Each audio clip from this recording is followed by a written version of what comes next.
Hey, what's good? Again, this is Paul. Welcome sa pang-8 vlog ko. Continuation from last vlog ko. So, sobrang dami ng kalat na nilinis ko. Sobrang natagalan talaga ako dito. Kasi kung mapapansin nyo, yung previous vlog ko, ang daming kalat. Parang hindi payatas. Susme. Mga naipon na basura ng namayapa akong tatay. So, moving forward, kailangan kong i-segregate yung karton,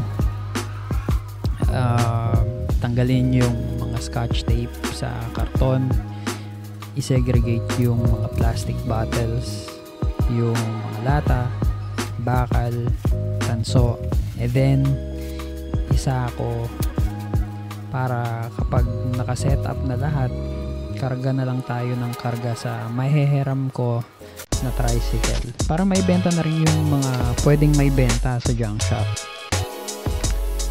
Sayang din kung itatapon lang, kung mapipera mo naman, why not, diba? Hindi ko na-videohan yung part na nag-grinder ako kasi full yung memory ng USB and computer. I see. Hindi naman ganun importante. And at the same time, naka-training din ako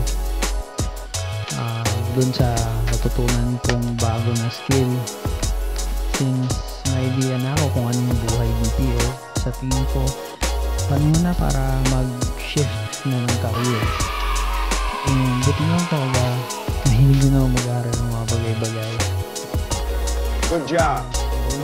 Sa kanyang kwento ko, hindi siya tuloy-tuloy Oh, baby.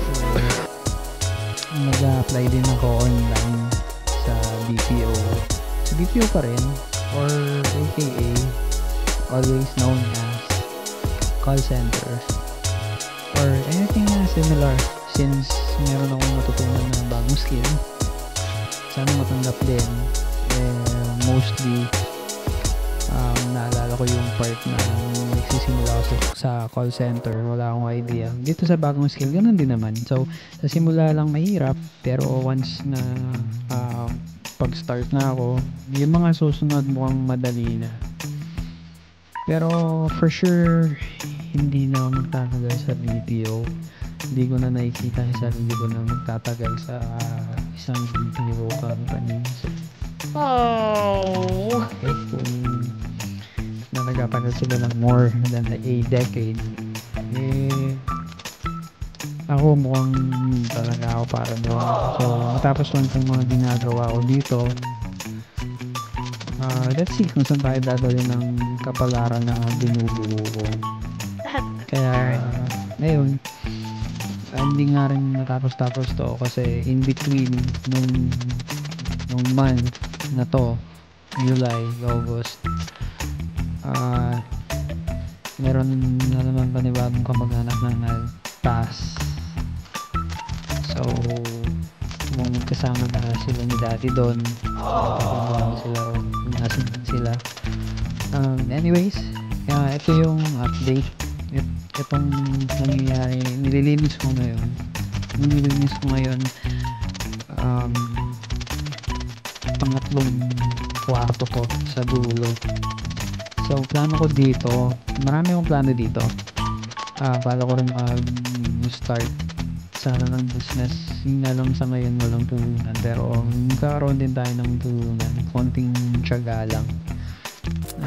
For now, ang goal ko makahanap ng work habang tinatapos ko tong to. I need to keep everything organized. So, let's hope na matapos agad to. Sana by this month matapos na.